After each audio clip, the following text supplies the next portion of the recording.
There we go again. Here we are, folks, Wednesday night, and it's time for the South Carolina NORML Cannabis Conversation. All right, thrilled to be here. Let me go ahead and click a couple buttons here in the background. Hello, And of course, everybody. as always, we're going to give it a couple minutes here. We love to be prompt, but let's see how many people will join us here in the next couple minutes, hopefully. While I click over our next button and bring up our first banner. There we We've had go. some great people coming out. So this is going to be really exciting, per usual. And I don't have my phone Yes, on me. yes. I'm usually Yes, we have. We've had some great people coming out with us the past couple of calls here, and it looks like, we're starting to grow our podcast a little bit and getting a little bit more participation. Already our first comment. Skeptic is here. Hello, Skeptic. Welcome and hello. thank you for joining us. Hello, hello, hello. How's it going, everybody? On the interwebs. Hello. As always, I'm going to kind of kick off things as we normally do with our welcome. I like to welcome everybody that's here watching on all of our platforms. As always, all of our meetings are an environment of education and awareness and are not an open market for the sale, purchase, or distribution of cannabis, and we do not encourage or condone illegal behavior of any kind. Kind of take a deep breath, let that run through one more time, just to remind you, we're not condoning any illegal behavior here, are we? No, we're not. What we are doing is what we're supposed to do as American citizens, and we are redressing our grievances with our government, especially addressing our grievances about unconstitutional cannabis laws. So, all right. And again, we want to remind you, if you are following or not following us on Instagram, please follow us on Instagram at SCNormal. And also, Vaughn would like to have you follow her page at Vaughn Postema, again on Instagram. I don't have our channel link here for our YouTube, but of course, please remember to go and find South Carolina NORML on YouTube and follow our channel there. And as always, follow us on Facebook, and you can watch these live streams there as well. All right. One last thing I do want to mention as we're moving forward, we're always looking for sponsors, especially looking for a sponsor to sponsor our weekly podcast. But in the meantime, don't forget to go out and visit our sponsor page on our website and visit and support our sponsors. They support us. And they support our efforts to try and reform marijuana laws here in South Carolina. And that's pretty much it for our basic welcome. Again, I do want to say welcome to everybody that's on the call with us, anybody that's viewing on our social media channels. I thought I had another little header up here. I don't see it offhand. Oh, hang on one second while I'm creating.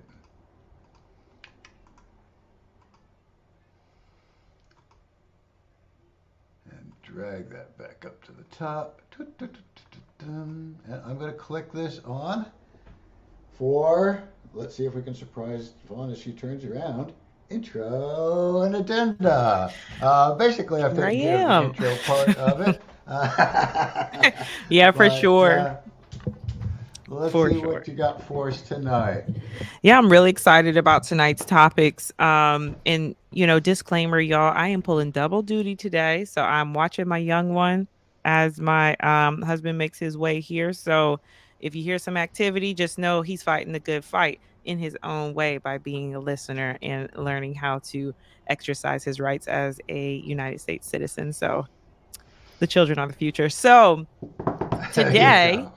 today we're going to talk a little bit about, I'm not going to deep dive, but we're going to do some cannabis news. And then we're also going to kind of go a little bit into we're going to talk a little bit about Florida today. And there's a reason for that. There's been some pretty interesting things going on in the world of medical marijuana as it relates to Florida. So that's just a little teaser of what we'll talk about. And then I'm going to share a couple of stories from a couple of people that range from hold on, make sure. Oh, okay. Reading a book. That's great.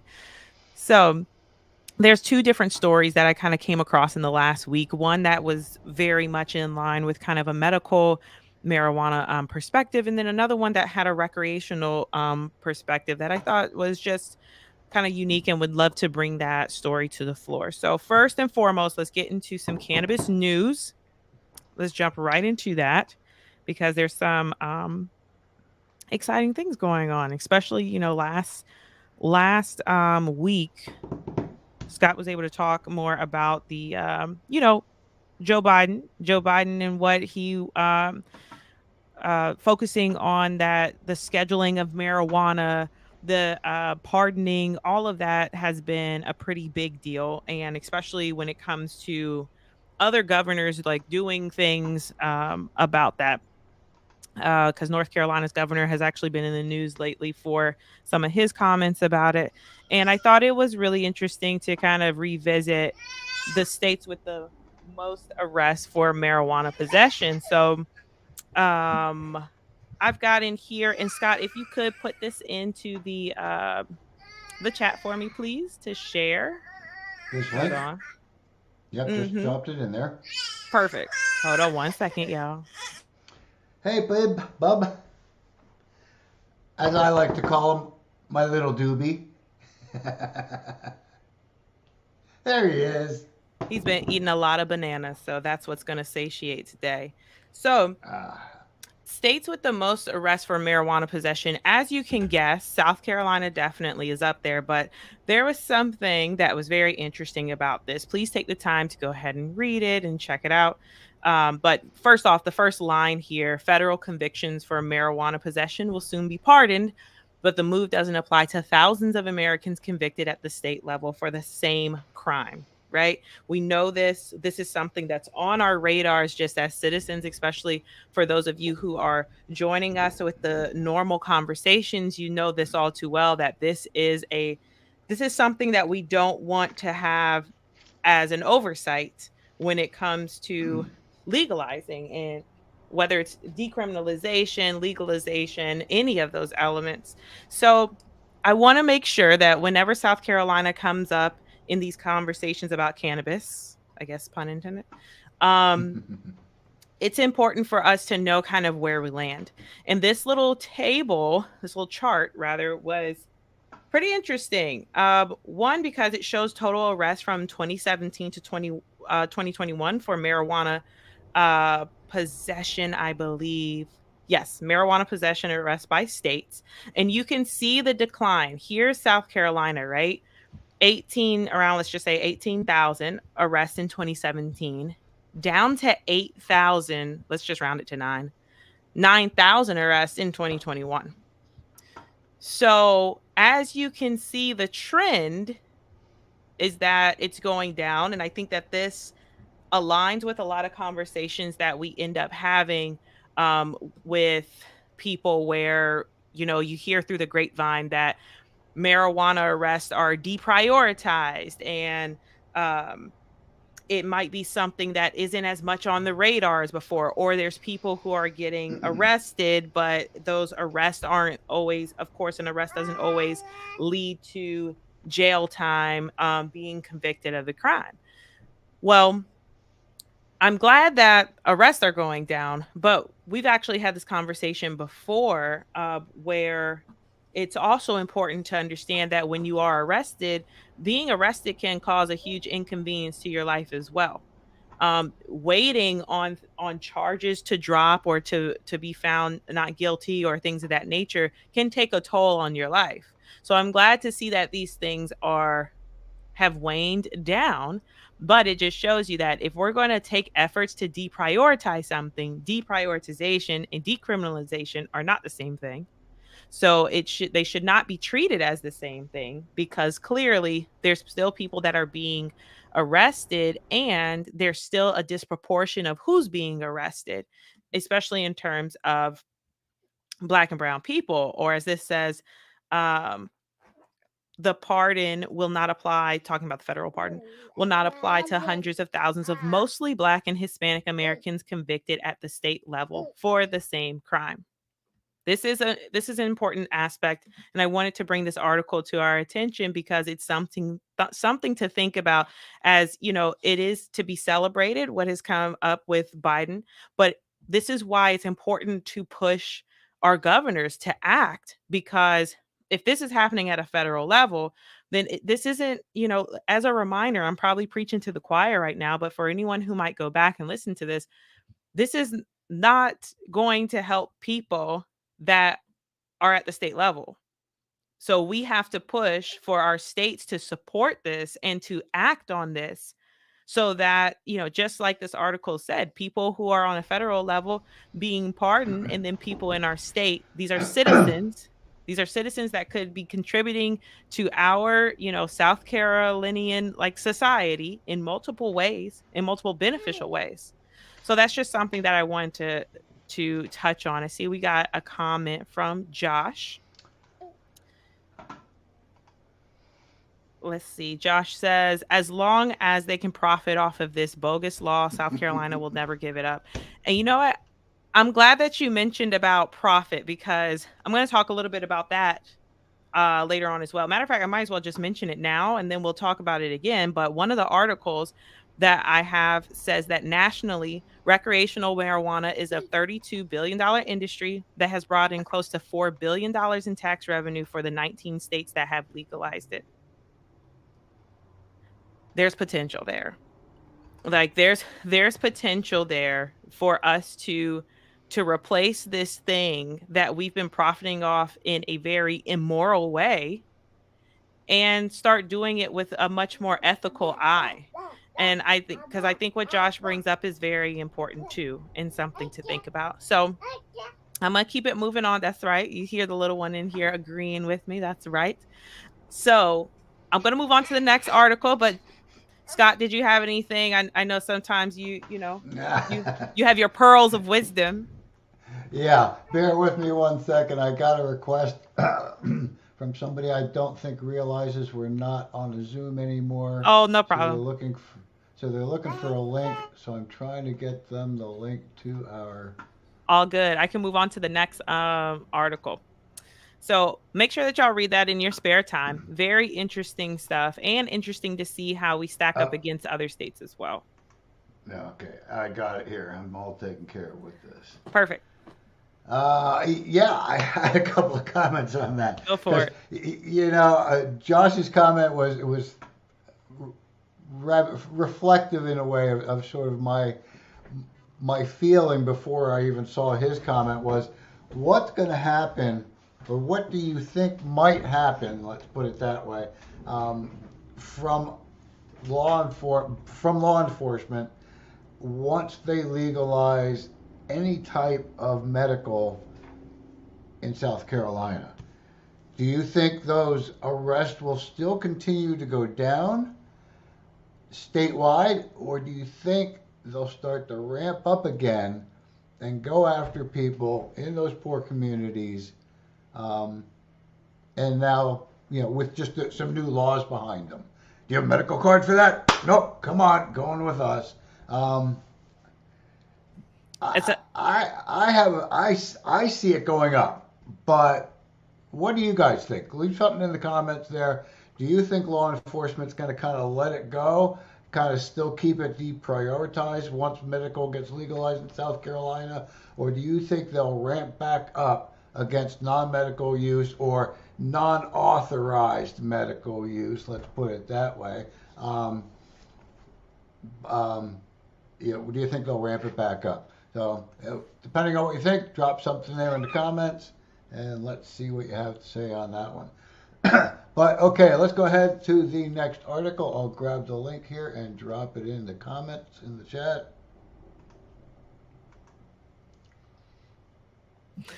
Okay, perfect. And as you can see, Dad is in the background. What's up, Mecca? Okay, another cannabis supporter. Okay, so this was quite interesting. Uber and cannabis. Wow. I mean, all I can say is wow. Can I say I'm surprised? No, but I still can say wow. Uber Eats to deliver cannabis in Toronto. So, yes, this is not the United States. And yes, this is not South Carolina. However, I think that this is huge that it's a very interesting thing about politics and business go hand in hand so much. Like they go hand in hand so much. There's so many elements, so many places that obviously we all rely on policy, right? And yet there are businesses out there that there's some businesses that have whole lobbying, they have lobbying relationships. Like there's reasons why politics and business go hand in hand so many times, and a lot of that backing that sometimes politicians get will come from business owners. And we're going to actually see that trend a lot in some of the stories that I bring up. But this is interesting that Uber Eats start this here in Toronto, and they actually paired up with Leafly. If you aren't familiar with Leafly, they're very, very popular when it comes to just the marijuana marketplace in general. And I thought that this was amazing. One, because of the fact that someone had already messaged me and said, "Hey, how come you can't sell your product through like a DoorDash or a delivery service or whatever it may be? Like it's legal. Like why can't you do that?" And these are good questions. One that I didn't have an answer for because of the fact that I've run into even with journeys that I've run into with like maybe it's a bank for a cannabis business or something of that nature. There's always some kind of like someone doesn't want to take the risk somewhere. So seeing Uber Eats step into this, and this isn't the first time we've seen like a business or some kind of like a courier service step into this realm. Like remember that when Amazon was in the news about looking at potentially getting into this kind of space as well. So it's amazing to see this and the impact that it has on, once again, economy. Like this is another element, delivering cannabis to people. Leafly, this is a quote, I'm going to read this out, that Leafly has been empowering the cannabis marketplace in Canada for more than 4 years, and we support more than 200 cannabis retailers in the Greater Toronto area, and that's Leafly. We are thrilled to work with Uber Eats to help licensed realtors bring safe, legal cannabis to people across the city. I think this is major. It speaks to accessibility, it speaks to economics, and also just normalization of a product that people are more than likely, and has already been proven that people are already using, and that it is just getting to them just like a meal is. And the discretion there, there's a lot of elements that I think are really rad about this kind of move. And I think it's just it's a lot of foreshadowing for what is to come when it comes to cannabis economics. Scott, you got anything on this? I got questions. I got questions. I got questions. I mean, now what are the implications on something like this in South Carolina, based on South Carolina laws? And I don't know anything about Uber or I've never ridden in an Uber or a Lyft. I've never called one. I'm old. I don't understand it. Um, and I have my own vehicle. Why do But I need them? why do I need them? Yeah. But anyway, I do know people that drive for them. I follow some people on Facebook that do just Uber Eats stuff. Yeah. Matter of fact, one of the people I follow is a South Carolinian who ran for political office a while back. Has been driving Uber and just published a book called Uber Nights, um, telling stories about his Uber experiences. Sounds all pretty interesting. But what my question kind of comes up with, um, isn't there already something called Uber Essentials in South Carolina? And aren't my CBD products essentials? My CBD hemp products essentials? Basically, could I actually order something through like an Uber Essentials service and have them come and pick up at your shop for me? I thought I was muted. So I paused. I don't know. I don't know the answer to that. And that's something that I need to, because I agree. If it's essential, it's essential. Like if there's things like, why not?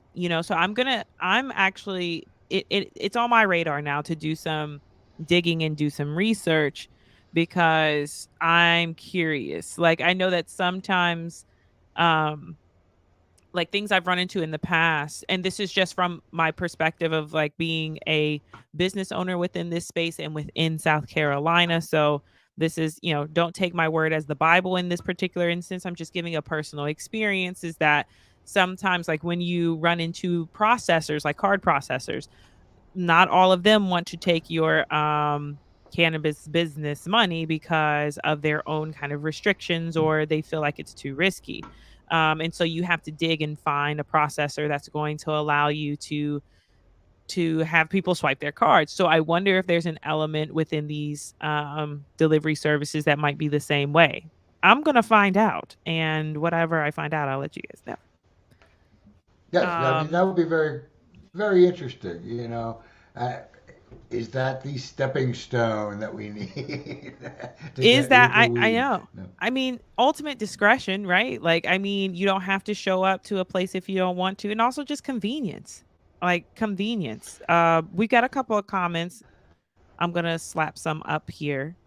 Um, Josh, Sled getting heat for mowing a field of hemp near Charleston. Yes, I saw that. I saw that. And Josh, if you have the link to that article, because I saw it and then I couldn't find the link anymore, could you please drop it in the It's chat on with this? Facebook page for South Carolina Normal. Perfect. That's probably where I saw that and didn't think That to, might be where you saw because we have the picture. it. Isn't that great? Okay, awesome. Then that's probably where it is. I was like, I kept the picture that is used for that. I kept trying to find that on Google and I was like, where in the, like, I know I saw this. I know I'm not crazy. And now I know it was Yeah, normal. I saw it somewhere. I posted it like right away because as mentioned a couple times, I like watching these auditing videos and stuff like that uh, on YouTube, and suggested stories quite often pop up, Right. especially if they're South Carolina and law enforcement related. And this one popped up not long after it was posted, and I'm like, oh, I Let got me to go share ahead and that one. I'm gonna go ahead and drop it. I got the YouTube video. This is what we put on our normal page. Perfect. Scott handles all the social media things. So thank you, Scott, for I was like, I knew I saw this somewhere. Yes, very interesting indeed. Joey says, "What's up? What's up, Joey? Good to see you." Josh, Amazon will be delivering to all 49 of 50 states before SE goes wreck. I mean, I'm telling you. I'm telling you. I'm telling you. This is why we're doing what That we're doing. prediction, yeah, I'm going to write that prediction down. Right, exactly. People ask me often, when is it going to be legal in South Carolina? And that's reminiscent of my story. My story is Puerto Rico is going to become a state first. They'll legalize. We'll be 51st in legalizing marijuana in the United States. But we have Uh, optimism. We have optimism. Okay. Joey says, speaking of normalization, he read today Circle K gas stations in Florida will be carrying cannabis in 2023. Okay, I'm back. I froze up a little bit. But Joey, interesting that you said that because that's exactly the next story. All right, let me get that banner up The here. Circle K. Speaking of gas station weed, Circle K. So this I thought this was like the world of convenience, right? We've got delivery systems, we've got gas stations. So, Circle K gas stations, this is the headline: Circle K gas stations are adding a new product for convenient pickup, weed. Okay, so the short of this, and once again, take a look at this article, read it, absorb it. But a short of this is that this is for medical marijuana patients within Florida, that they have another area where they can pick up their licensed medical weed, right? And so Circle K, which also, by the way, is a Canadian convenience store. So I mean, what's Canada once again. 10 locations where Green Thumb Industries is the leading cannabis packaged goods company. And they've got this rollout, 10 locations where people can come and pick up at these Rise Express dispensaries. And they're going to be adjacent to the Circle K convenience stores. So when they buy the cannabis products, which includes flour, I thought that was amazing, of course. Pre-rolls, gummies, vapes. Once again, this is all for medical. And this is because once we're in Florida, and we're going to talk about this a little bit too. But here's a little mock-up of like what it looks like, right? So you got the Circle K, and then you got a little dispensary express right next to it. Y'all, I'm gonna tell you something right now. If this ain't trying to get ready for the recreation, I don't know what to tell you. And I know Florida still has some, has still has some elements, still has a road to go to travel for that. But this right here and there, and that's some arguments that some politicians have is like, once you open up the doorway for medical, it's only a matter of time before you open it up for recreational. Personally, I don't disagree with that because I think it should just be all legal anyway. What is the purpose? Like, what is the point of having all of these hoops about medical and recreational when it benefits all people, whether you're going for recreational or medical? But I digress.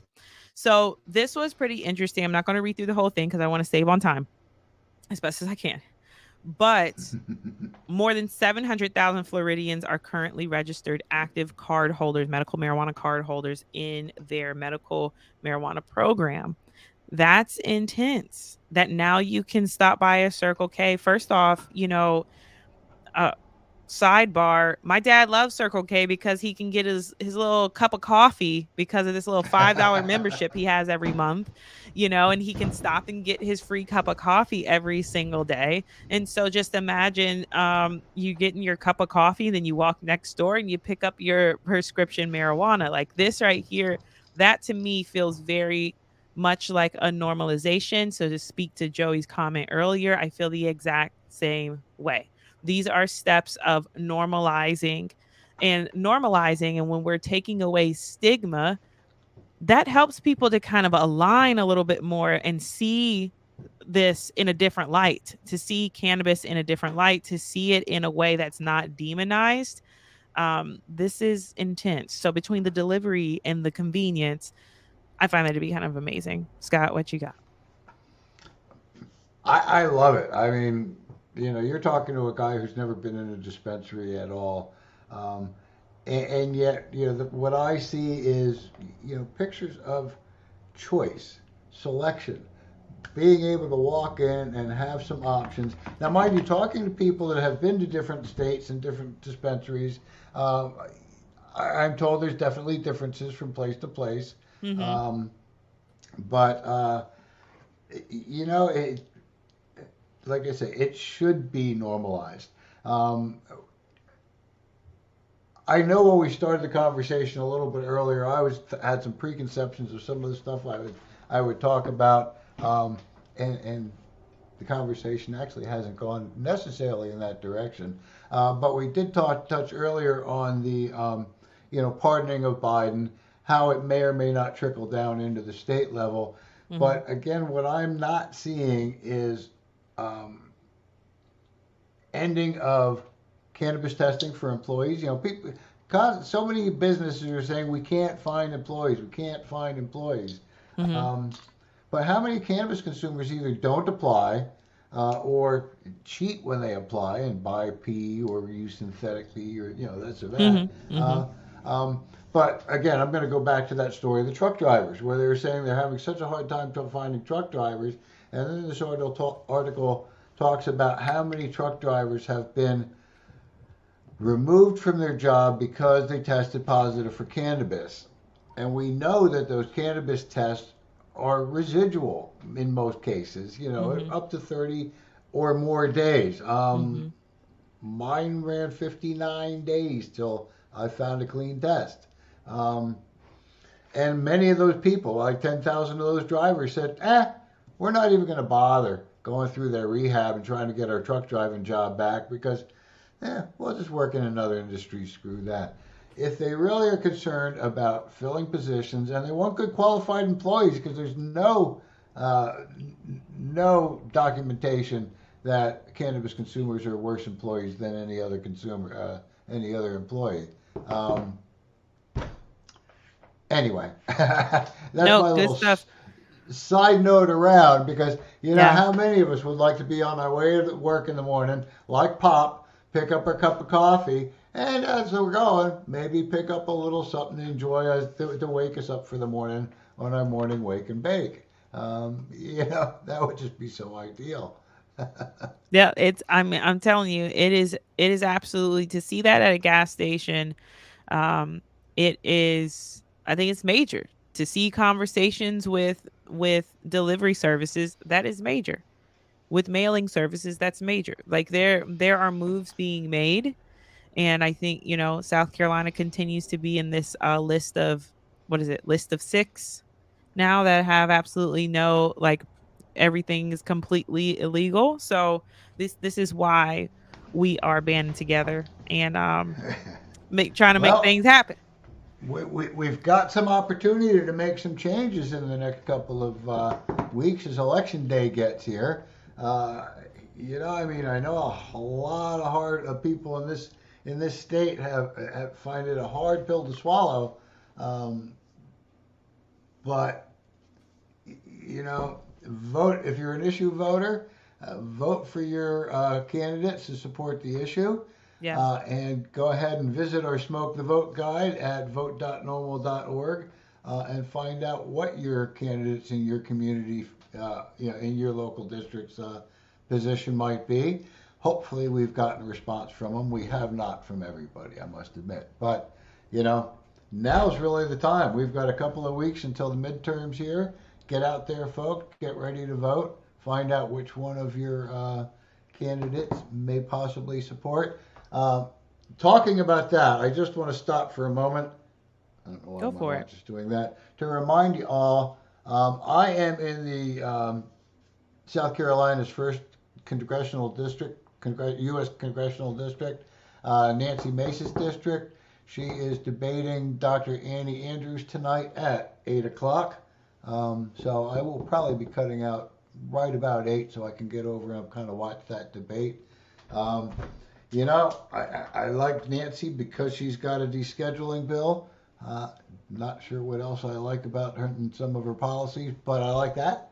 Um, and I also know that Dr. Andrews has answered our candidate questionnaire and has also rated a B. She couldn't rate an A because she's not able to actually sponsor or co-sponsor legislation, but she's definitely a cannabis supporter and doesn't feel anybody should go to prison for simple cannabis possession.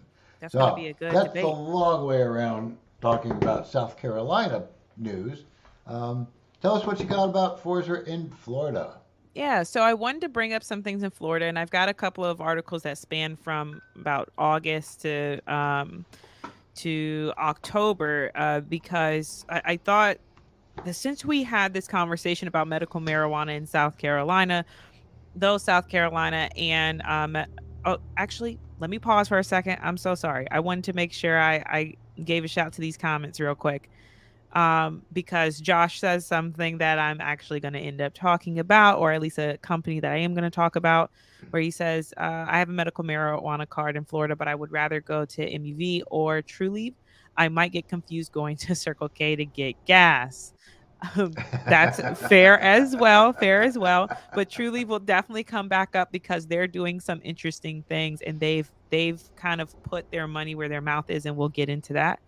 Joey says MLB has partnered with Charlotte's Web CBD and low THC cannabis company QST Major Sports League to do something like this, another step toward normalization.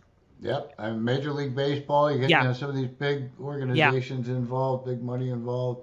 yeah. It is. It's normalizing it back into our communities. I like that you say back into, because it it has been present. Thank you, Scott. Exactly, exactly.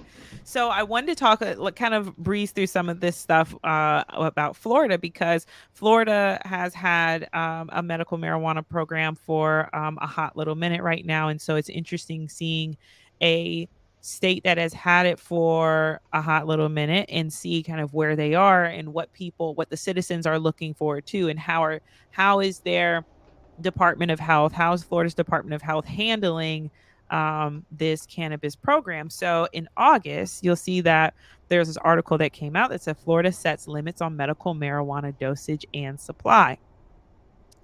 So this article is interesting to me.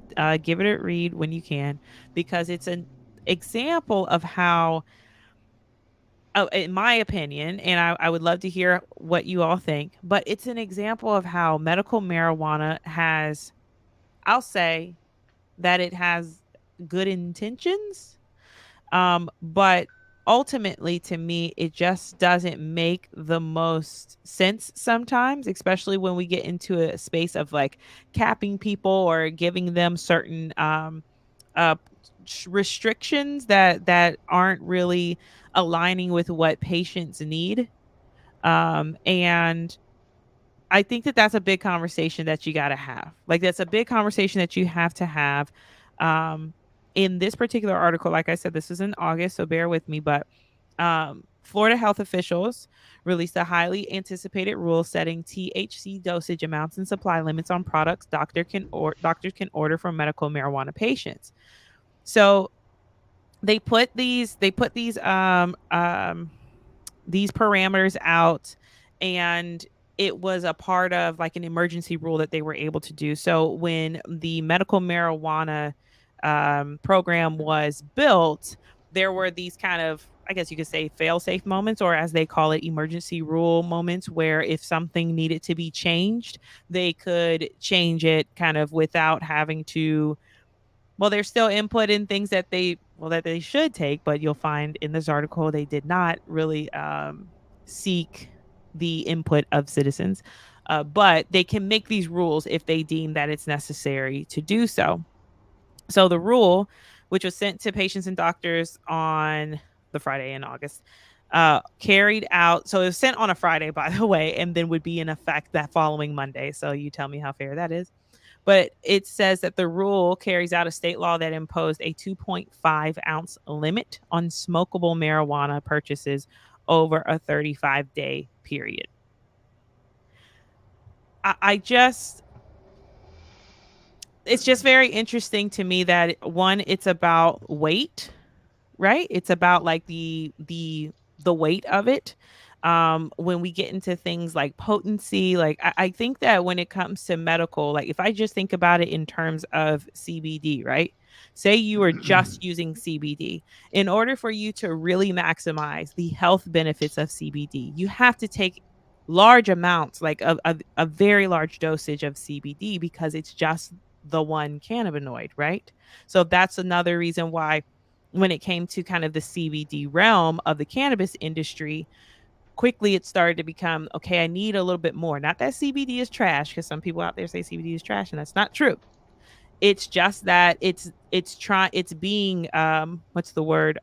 It's kind of like it's being what's the word? It's being, Entourage. yeah, well, That entourage effect? well, yeah, I like the fingers as well that you went with that. Entourage.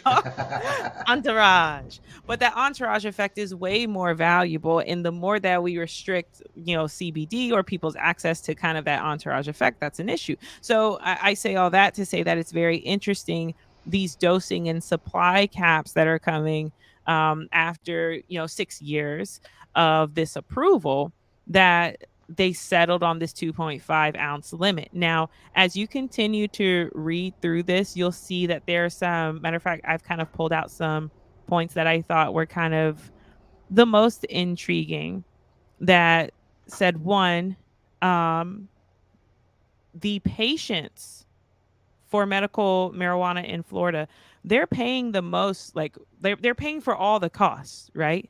For doctor visits and for supplies. And this is largely because marijuana is not federally legal. So, one, we're talking about affordability here. Like, who can afford this? If it's supposed to be something for you medically, then why does it have to be so hard to obtain even when it is legal? Like, what is the purpose of it being so difficult to obtain? Having to jump through hoops, having to absorb all of these costs. And if anyone out there has a medical marijuana card like Joshua was talking about, more than welcome to jump in and have a few comments. But to me, that just doesn't make any sense. Like, how is that going to help people? And it's also pretty ironic because these particular patients were facing these new limits shortly after there was a launch of a ballot initiative that would essentially legalize cannabis recreationally for Floridians that were 21 and up.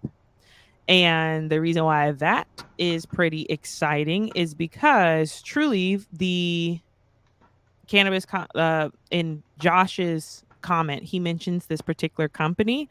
They are a medical marijuana company that contributed $5 million in seed money to get the initiative aimed on for the 2024 ballot. That's going to transition into our next piece because it is amazing to me. It is amazing to me that a business, a medical marijuana business, is funding. Let me scale back. It's not amazing. It's actually kind of quite predictable and makes the most sense. But for a medical marijuana company to say, hey, I'm going to put my money where my mouth is and I'm going to go ahead and just put this investment. And I'm also hoping that other medical marijuana entities do the exact same thing. Like, this is a big deal because remember what I talked about before about politics and business and how they intertwine and how they really kind of feed off of each other. This is a Well, that's this is a why major move. I'd sort of like to roll back to that last article just a little bit because they Go for talked it. about putting these caps on, um, cannabis purchases for the consumer, but it doesn't say why. I mean, why do they feel the need for the caps? I'm not seeing that in there. Are they feeling that people are going to get over intoxicated Right. and overdose and die? And if that's the case, then where are the caps and the limits on alcohol sales? Good point, Scott. Where you can only buy one bottle of alcohol every or hard alcohol every week, or only can buy one case of beer a week.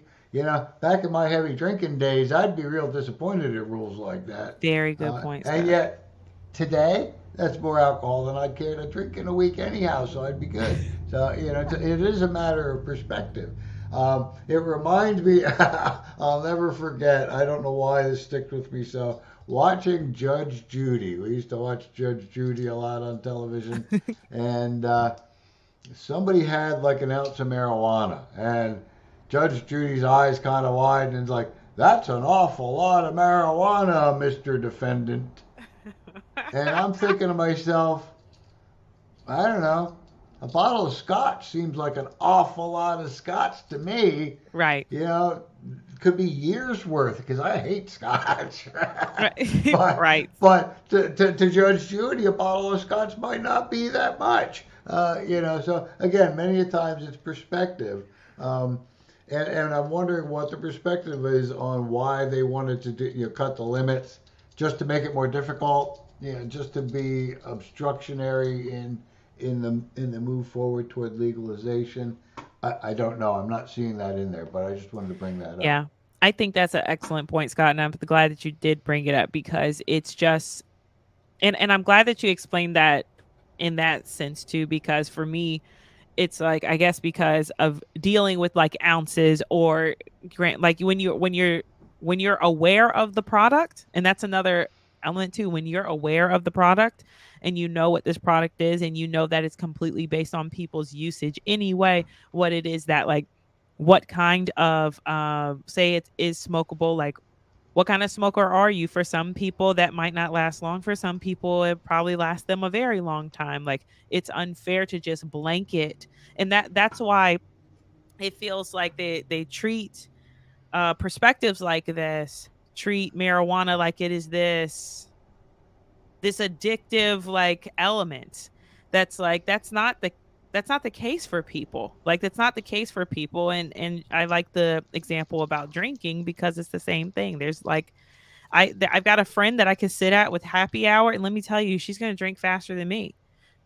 We both enjoyed the wine though, you know. So at the end of the day, it's about perspective and about who you are as a person and your own intake as well. So I think that's pretty amazing.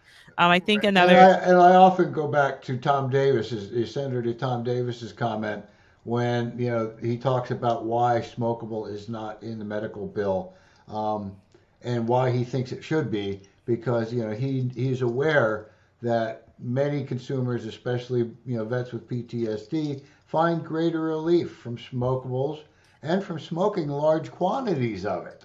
Mm-hmm. Um, it's not just smoking. They tend to like to smoke a lot more than the average consumer would, and that's they're just again putting more roadblocks in front of patients that need product. Yeah, So absolutely, absolutely. all right, Um, we'll let you get back to that other article. no, all good. I'm gonna skim through because we're at. Can you believe it? We're already at 7:45. Oh Okay, wow. so Woo-hoo. time flies when you're having fun. So once again, that element there of here is a medical, marijuana dispensary like company that is contributing, and it says as of the date of this was in September, $10 million to date to the Smart and Safe Florida campaign to get a constitutional amendment on the 2024 ballot, and so far it is the sole contributor. So the organization has already spent $6.5 million to start collecting the nearly 900,000 signatures needed to bring the citizen initiative to vote. Please read this article at your own time. But this right here is like, to me, for a medical space to jump out and say, hey, we're missing some elements here. Like there is a market potential here. And it also goes with this very last, hopping back to this other article about there's a quote in here about how if you're making a medical program very difficult for patients, then they would rather be in a space where it's like, I'm just going to go ahead and, as they say here, I'm just going to sign the legalization petition so I don't have to deal with jumping through these hoops. And that's what I feel like a lot of the medical marijuana programs have, these hoops that can be cumbersome, especially if a lot of the people who are benefiting the most from the medical marijuana programs, a lot of them are older, a lot of them have limited income. And that's the stats from Florida's program itself. So why make these elements difficult? So what that I was kind of thinking about Scott's question about like why are they doing this, like putting these limits and things of this nature. And this right here is a more recent article, and this doesn't really speak to like limits, but a different type of limits, which as you can see from the uh headline here, as demand for medical marijuana increases, Florida regulators request more staff and money to keep pace. So I think that this speaks volumes as well, because I think that I know that it all goes hand in hand. Like it's all part of that cannabis program in general. And I think this is another kind of thought that I've always had about, if you're only in a position, well, where medical marijuana is what is legal, and that's the only place people can get marijuana from, and you've got all these people, who is taking care of all these people? If you have such a limited amount of places, you have a limited amount of people, like how are you catering to people who have a demand for this? Especially if it's not available recreationally. So that doesn't allow for the market to kind of massage itself out. There's some people who may go with the medical route, some people who may go with the recreational route. At least that there's different opportunities for people in those kind of situations to go to different companies. So I thought that this was very interesting. It says that the Florida Department of Health has included a $6.2 million increase for the Office of Medical Marijuana Use in its state fiscal year 2023 to 2024 budget request. That's pretty interesting, y'all. The push to increase funds comes as Governor Ron DeSantis has said he doesn't think the state has been charging enough for the medical marijuana treatment center licenses. Now, this is the same governor who said that he will not um, allow cannabis to be he would not allow Florida to have recreational use while he's governor, by the way, but he's very much interested in charging more for licenses to exist. So he wants the money. He wants the money, but he doesn't want you to be able to access recreationally. Somebody said, "Love this governor." Exactly, exactly. So it's just, well, Annette, I'm not sure if you're being serious or facetious, but I am just gonna say, to me, that's a little strange. The what the governor is talking about, but yeah, right to your own opinion.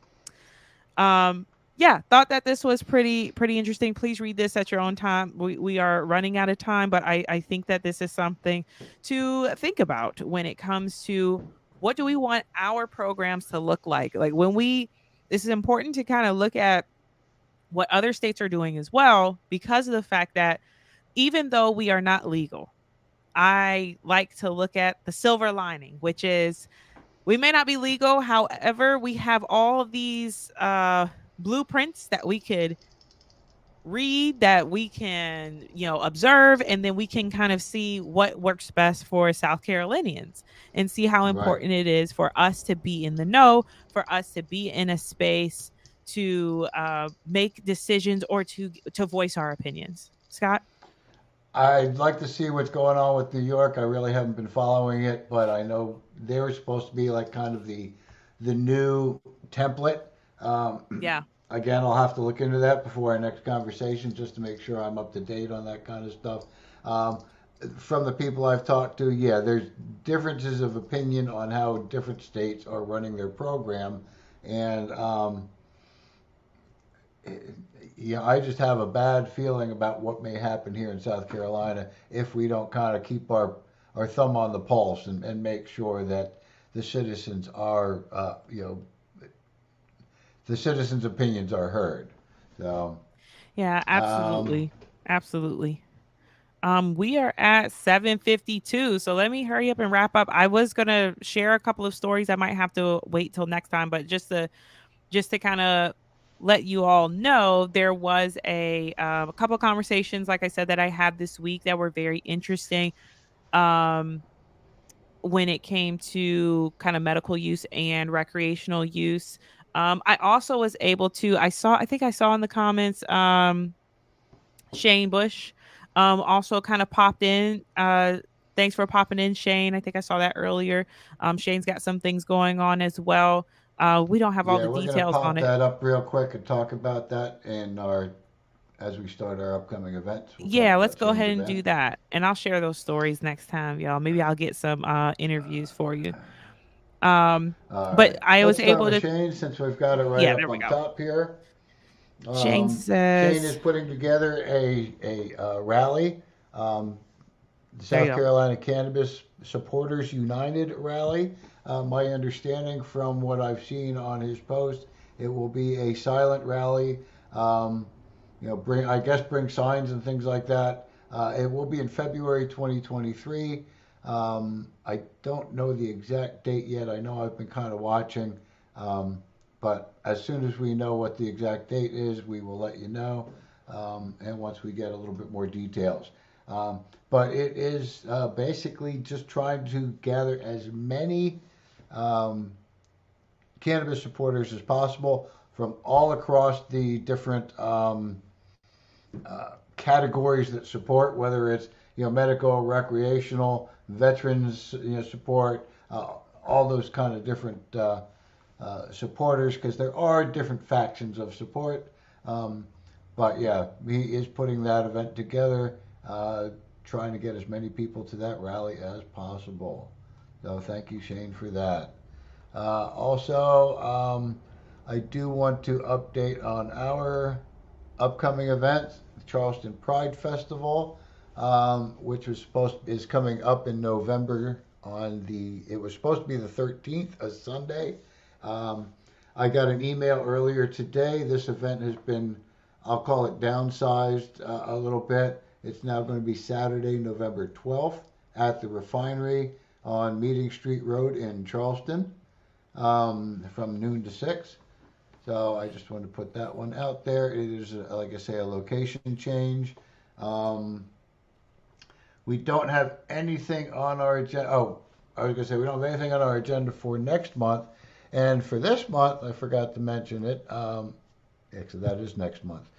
This month is actually this Saturday. We were planning our picnic, and the picnic got canceled in lieu of our crew going out to the Charleston Democratic Party's Blue Jamboree.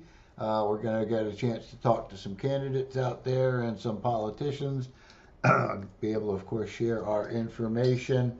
Our new handout for the moment is going to be a copy of the U.S. Constitution. People can slip in their pocket and try and remember Nothing wrong with that. what our country is supposed to be about.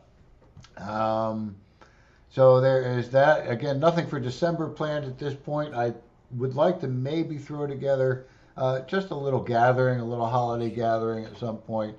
I know a couple of years ago we tried to do a little covered dish, but all like the holiday Saturdays are kind of falling right on holidays or Christmas Eve kind of stuff, and it looks like a tough challenge this year.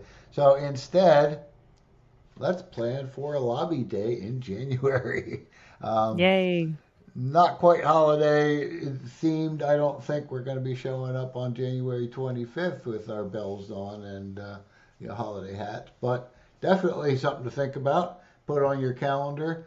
We will be at the Capitol in Columbia. We have already gotten preliminary approval from the administrators there at the Capitol to use the lobby like we did this past February. Um, Theme is going to be very similar this year, and it is going to be that we are, fighting by using facts. I've actually been kind of putting together our fact sheet stuff for this weekend to take with us, our fact sheet displays. So they will be kind of one of our major props. But we'll start gathering some of our speakers for that event in the near future. And I don't think I have a sign up for that yet, do I? Let me go look before we end this. Let me go look real quick.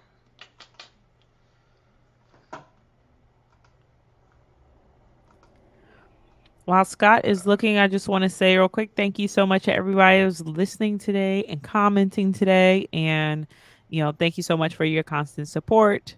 We appreciate it more than you know.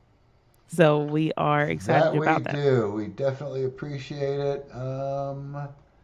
There it is. Yep. Okay. If you want to speak with your legislators again this year, like we've done in the past, make sure that you sign up for our lobby day. And here is the link. I'll drop it in the chat. And I'll even try and spell the word day correctly. All right. That again is the link if you wish to actually sign up and speak with your legislators. Once we get your sign up, we will start the process of making sure we get our scheduling taken care of and try and meet with legislators.